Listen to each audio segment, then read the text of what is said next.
Welcome बच्चों। हमारा चल रहा था इलेक्ट्रोस्टैटिक चैप्टर और इलेक्ट्रोस्टैटिक चैप्टर में हमने देखा है गॉस लॉ। ठीक है, लास्ट टाइम में हमने देखा गॉस लॉ। यस, तो गॉस लॉ क्या था आपके पास में? तो total electric flux is equal to क्या था हमारे पास में? चार्ज अपॉन एप्सिलॉन जीरो, या फिर आप इसे ही कह सकते हो इंटीग्रेशन EdS। ठीक है, यहाँ पे या इन दोनों का प्रोडक्ट। ठीक है, तो यहाँ पर हमारे पास में ये टोटल फ्लक्स था। Total flux is equal to total charges पर परमिटिविटी बोल सकते हैं आप, या फिर the integration of close surface. ठीक है, फॉर द इलेक्ट्रिक इंटेंसिटी। ठीक, तो ये हमारे पास था गॉस लॉ। अब इसी गॉस लॉ का हेडिंग हमारे पास एप्लीकेशन ऑफ गॉस लॉ। ठीक है, यानी गॉस लॉ का हम क्या करने वाले? इस्तेमाल करने वाले। पहला एप्लीकेशन जैसे हमने यहाँ पर हेडिंग डाली हुई है इलेक्ट्रिक फील्ड इंटेंसिटी, यानी क्या निकालना है आपको? ई निकालना है। इलेक्ट्रिक फील्ड इंटेंसिटी आपको निकालना है किसके कारण? Due to uniformly charged hollow sphere. Uniformly मतलब एक समान पूरी तरफ से। जैसे हमारे पास में आलू होता है, आलू कैसा इरेग्युलर होता है, यूनिफॉर्म नहीं होता। लेकिन वही अगर मैं बॉल लूँ तो वो एकदम यूनिफॉर्म होता है। ठीक है, तो यूनिफॉर्मली चार्ज्ड हॉलो स्फीयर, जैसे आप बॉल ले सकते हो। ठीक है, तो मतलब एग्जांपल के लिए बॉल, ठीक है, तो वो यूनिफॉर्म हॉलो स्फीयर है। तो ऐसा ही हमारे पास में क्या है कि यूनिफॉर्मली चार्ज हॉलो स्फीयर है जिसके ऊपर में चार्जेस है। तो उसकी इलेक्ट्रिक इंटेंसिटी, ठीक है, उस पॉइंट के बाहर में या फिर खुद उसके ऊपर या फिर अंदर में, ठीक है, कितनी होंगी तो वो हमको निकालना है। ठीक है, तो सबसे पहले हम क्या करेंगे? यहाँ पर कंसिडर करेंगे कि हॉलो स्फीयर, ठीक है, यानी चार्ज स्फीयर हम यहाँ पर क्या करेंगे? कंसिडर करेंगे। ठीक है, मान लीजिए कि हमारे पास में ये क्या है कि एक हॉलो स्फीयर हम ले लेते हैं यहाँ पर। ठीक है, तो ये इस तरह से हमारे पास मान लीजिए कि ये हॉलो स्फीयर है। ठीक है, अब ये उसका मान लीजिए कि क्या है हमारे पास में? सेंटर है। ठीक, अब यहाँ पर इसके ऊपर मान लीजिए कि चार्जेस है, तो हम यहाँ पर क्या कर देते? चार्जेस ले लेते इसके ऊपर में। ठीक है, मान लीजिए कि इसके ऊपर में पॉजिटिव चार्ज है, टोटल क्या फैले हुए पॉजिटिव चार्ज जितना भी है हमारे पास में हम इसके ऊपर चार्ज लेते हैं। ठीक है, यानी क्या बोलेंगे यहाँ पर हम? कंसीडर, क्या बोलेंगे हम? Consider a uniformly charge hollow sphere आप बोल सकते हैं। ठीक है, कंसीडर ए यूनिफॉर्मली चार्ज्ड, जो दिया वो ले लो, चार्ज्ड हॉलो स्फीयर विथ, उसकी रेडियस ले लेते हैं हम, विथ रेडियस समझो मैं ले लेता हूँ कैपिटल R, एंड इसके ऊपर हमने चार्ज भी लिया है तो चार्ज ले लेते हैं, समझो चार्ज है, टोटल चार्ज है, समझो पॉजिटिव Q है। ठीक है, एज शोन इन फिगर। ठीक है, तो ये हमने क्या कर लिया? जो चाहिए था वो ले लिया। ठीक है, अब हमको क्या करना होता है कि इसकी इलेक्ट्रिक इंटेंसिटी निकालनी होती है, तो बाहर में कोई क्या करेंगे? एक आधा पॉइंट कंसीडर करेंगे। ठीक है, जिसके ऊपर जैसे ये हमारे पास में क्या हो गया? स्फीयर हो गया। अब क्योंकि इसके ऊपर पूरे चार्जेस है तो बाहर में उसकी इलेक्ट्रिक इंटेंसिटी होंगी, समझो पॉइंट P है, तो वहाँ पर मुझे क्या निकालना है कि इलेक्ट्रिक इंटेंसिटी निकालना है। तो मान लीजिए कि कहीं पर यहाँ पर पॉइंट P ले लेते हैं हम। ठीक है, यानी क्या बोलेंगे हम कि consider a point P at a distance of small r from the center of charged sphere ठीक है, तो पहली बात यहाँ पर जैसे कि मैं यहाँ पर आपको स्केल है हमारे पास, मैं यहाँ से बता दूँ कि ये हमारे पास में क्या है? सबसे पहले तो ये हमारे पास में रेडियस है किसके? Capital R। ये रेडियस है हमारे किसके? चार्ज स्फीयर के। अब मैंने क्या कर लिया कि एक पॉइंट ले लिया बाहर में। ठीक है, वो पॉइंट है यहाँ से कितना दूरी पर लिया हमने? स्मॉल r, इतने दूरी पर इसको ले लिया। ठीक है, तो ये यहाँ से इतना ये r है, लेकिन यहाँ से यहाँ तक स्मॉल r है। ठीक है, यानी क्या बोलेंगे हम? कंसीडर अ पॉइंट पे at a distance of small r from the centre of charged sphere. ठीक है, ये तो हमको इस पॉइंट पे क्या करनी है? इलेक्ट्रिक इंटेंसिटी ढूंढना है by using the Gauss law. ठीक है, चलो अब हम क्या करेंगे इसके लिए? तो आप इस पॉइंट से एक इमेजिनरी स्फीयर निकालेंगे। ठीक है, इमेजिनरी स्फीयर जिसको आप क्या कह चुके हैं? गॉसियन स्फीयर लास्ट टाइम में। ठीक है, मैं यहाँ पर क्या करता हूँ? एक इमेजिनरी स्फीयर निकाल देता हूँ। ठीक है, तो अब देखो यहाँ पर हम थोड़ा इमेजिनरी स्फीयर निकालेंगे। ठीक है, इसके अराउंड हो सकता है वो स्पीयर थोड़ा सा कम दिखे आपको, ठीक है। तो ये मान लीजिए कि मैं यहाँ पर पॉइंट पी मैं यहाँ पे ले लेता हूँ, ठीक है। समझो ये पॉइंट पी है, ठीक, यहाँ पर मैंने ले लिया, ठीक। ये स्पीयर थोड़ा सा आप छोटा निकालना और इसको थोड़ा सा बड़ा बताना, यानी डायग्राम अच्छे दिखेंगे आपके, ठीक है। तो यहाँ पर ये हमने पॉइंट पी से एक क्या निकाला, गॉसियन सरफेस निकाला, जो कि हमारे इसी स्पीयर के साथ में कॉन्सेंट्रिक है। यानी क्या बोलेंगे हम, ड्रॉ ए गॉसियन, ठीक है, गॉसियन स्पीयर या फिर स्पेरिकल बोल सकते हैं आप, ठीक है। गॉसियन स्पीयर, ठीक है। कहाँ से, थ्रू पॉइंट पी, कौन से पॉइंट, ठीक है, पॉइंट पी से गॉसियन स्पीयर निकालेंगे कॉन्सेंट्रिक विद, क्या बोलेंगे हम, concentric with the charged sphere. अब कॉन्सेंट्रिक विद चार्ज स्पीयर का मतलब क्या है कि दोनों का सेंटर एक ही हो। अब हमको क्या करना है, पॉइंट पी पर इलेक्ट्रिक इंटेंसिटी निकालना है, ठीक है। अब यहाँ पे थोड़ा सा कुछ चीज़ें हम समझते हैं। अब जैसे कि हमने ये जो स्पीयर निकाला गॉसियन स्पीयर, ये गॉसियन स्पीयर भी ध्यान दो, ये हमारे पास में जो अंदर का है वो चार्ज स्पीयर है। मैं यहाँ पे हेडिंग डाल देता हूँ, चार्ज्ड स्पीयर, ठीक है। और ये जो बाहर में आपको नजर आ रहा है ये हमारा गॉसियन स्पीयर है, ठीक है, यानी गॉसियन सरफेस बोल सकते हैं आप, ये गॉसियन स्पीयर है, ठीक है, यानी गॉसियन स्पेरिकल सरफेस भी बोल सकते हैं। अब क्योंकि वो स्पेरिकल सरफेस है, यूनिफॉर्म है, ठीक है, क्योंकि हमने इसको कॉन्सेंट्रिक निकाला तो बाहर का स्पीयर भी कैसा निकलेगा, यूनिफॉर्म। तो यूनिफॉर्मिटी होने के कारण उसके ऊपर जो भी यानी इलेक्ट्रिक इंटेंसिटी होती है, जैसे पॉइंट पी है, पॉइंट पी जैसे कोई भी पॉइंट अगर उस स्पीयर पे लेते हो तो उसका मैग्नीट्यूड सेम रहेगा और इलेक्ट्रिक इंटेंसिटी की जो डायरेक्शन होंगी, ठीक है, तो वो रेडियली क्या होंगी, आउटवर्ड होंगे, ठीक है, रेडियली आउटवर्ड। तो ये इलेक्ट्रिक इंटेंसिटी की डायरेक्शन होंगे, ठीक है। सो क्या बोलेंगे, due to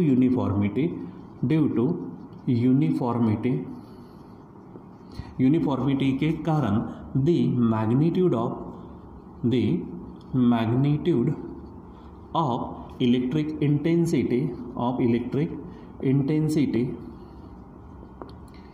intensity due to charge sphere के कारण जो इलेक्ट्रिक इंटेंसिटी होंगी उसका मैग्नीट्यूड, ठीक है, एट एवरी पॉइंट कहाँ पर, ऑन दी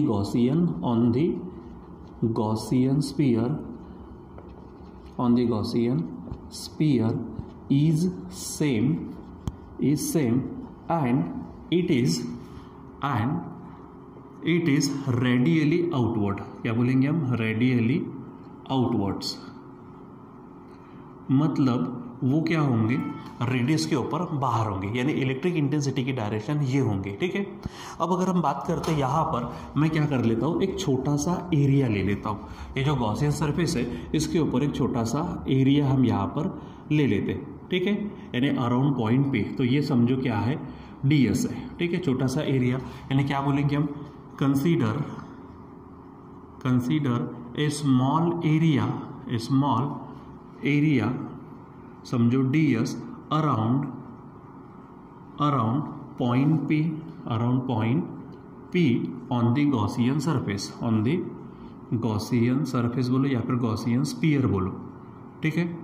अब क्योंकि आप देख रहे हो वो मैंने ऐसा लिया तो इसकी जो नॉर्मल होगी, नॉर्मल भी इस तरफ हो, ठीक है, ये जैसे मैंने एरिया इधर ले लिया तो इसको नॉर्मल निकालेंगे, वो नॉर्मल और इलेक्ट्रिक इंटेंसिटी दोनों की डायरेक्शन कैसी है, सेम है, ठीक है। यहाँ पर क्या बोलेंगे, here the normal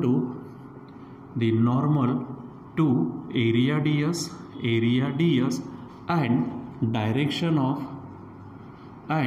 direction of electric intensity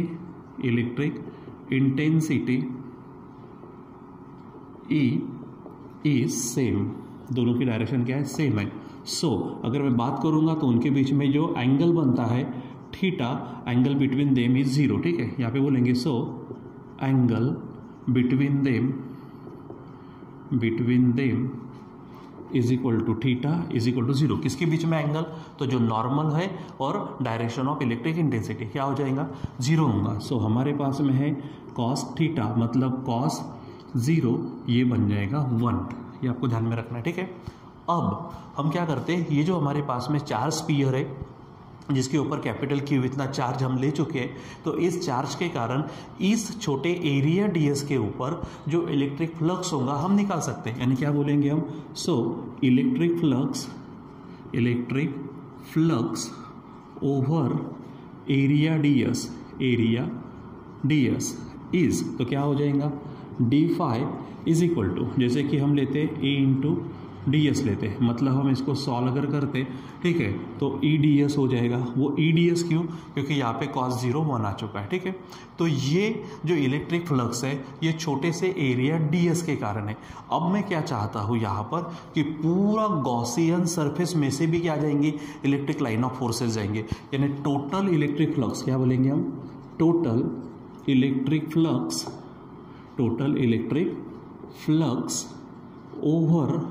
over total Gaussian surface, तो वो क्या हो जाएगा? तो इट इज़ गिवन बाय, तो मैं इसको फाई से बताता हूँ, वो इंटीग्रेशन होगा हमारे किसका? डी फाई का कंप्लीट। यहाँ पे ये जो देना, देखो इंटीग्रेशन ऐसा देते तो क्लोज सरफेस बोलते, या फिर आप इसको बबल दे सकते हैं ऐसा, ठीक है।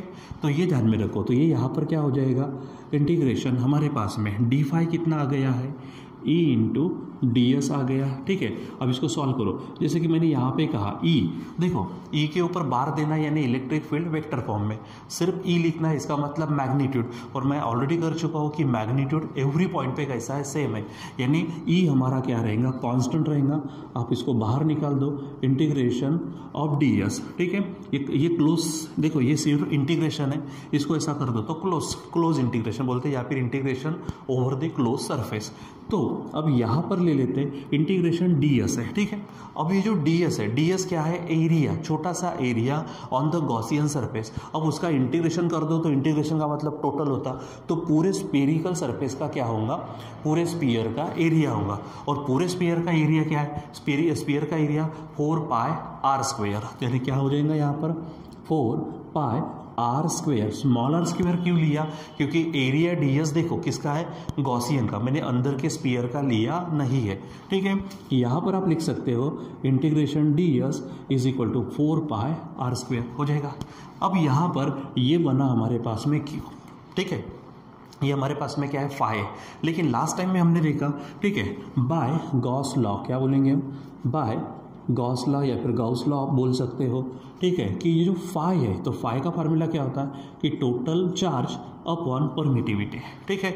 ये हम देख चुके हैं, ठीक है। अगर वैक्यूम है तो एप्सिलॉन 0, अगर मीडियम है तो के एप्सिलॉन 0, ठीक है। यहाँ पे फाई की जगह पे आप रखेंगे क्यू अपॉन एप्सिलॉन 0, और यहाँ पर होगा E into 4 pi r square.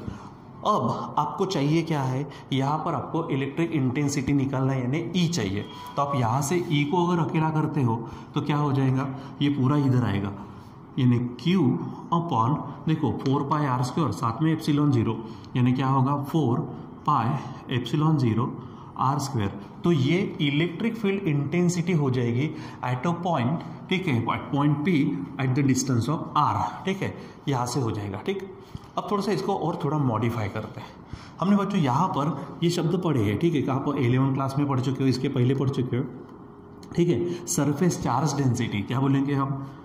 Surface charge density, surface charge density is given by, तो हम उसको सिग्मा से बताते हैं, ठीक है। और सिग्मा का फार्मूला क्या होता है? तो चार्ज अपॉन एरिया, क्या बोलेंगे हम? Total charge upon total area, ठीक है। तो टोटल चार्ज कितना है पूरे बॉडी पर, यानी पूरे स्पीयर पर टोटल चार्ज है क्यू, ठीक है। चार्ज बॉडी की, यानी चार्ज स्पीयर की बात कर रहे हो, तो टोटल चार्ज कितना है इसके ऊपर? क्यू है। और अंदर का जो स्पीयर है वो हमारा चार्ज्ड है, तो उसका एरिया क्या हो जाएगा? 4 पाई कैपिटल आर स्क्वायर, क्या हो जाएगा? 4 पाई कैपिटल आर स्क्वायर, ठीक है। अब इससे आप क्या कर सकते हो? ये क्यू को अकेला करो, तो Q is equal to sigma इधर चला जाएगा मतलब 4 pi capital R square into sigma. ठीक है, अब यहाँ से आप क्या करो, ई में ये वैल्यू रख दो। सो हमारी ई इज इक्वल टू क्या होगा, देखो ये क्यू है, क्यू के जगह पे क्या रखेंगे हम 4 pi capital R square into sigma upon नीचे में क्या है 4 पाई एप्सिलॉन 0 और स्मॉल आर स्क्वायर। ठीक है, और इसीलिए फाइनली इलेक्ट्रिक इंटेंसिटी देखो 4 पाई कैंसल। ठीक है, ऊपर में क्या होगा sigma capital R square upon epsilon 0 small r square. So this is the electric intensity. ठीक है, दिस इज क्या बोलेंगे हम, this is electric intensity, this is electric intensity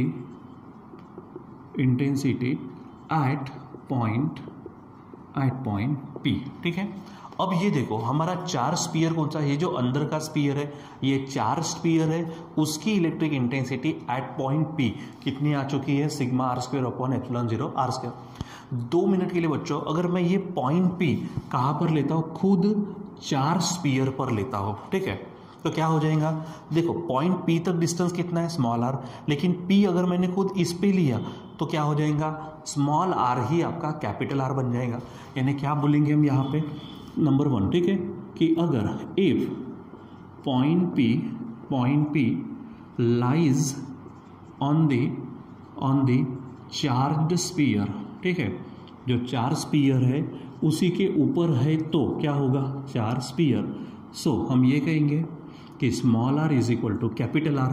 ठीक है, अब यहाँ पर इलेक्ट्रिक इंटेंसिटी क्या हो जाएगी, ये सिग्मा आर स्क्वेयर अपॉन यहाँ पर एप्सिलॉन 0 स्मॉल r की जगह पे कैपिटल R स्क्वेयर रखेंगे, इसलिए E इज इक्वल टू क्या होगा, सिग्मा अपॉन एप्सिलॉन 0।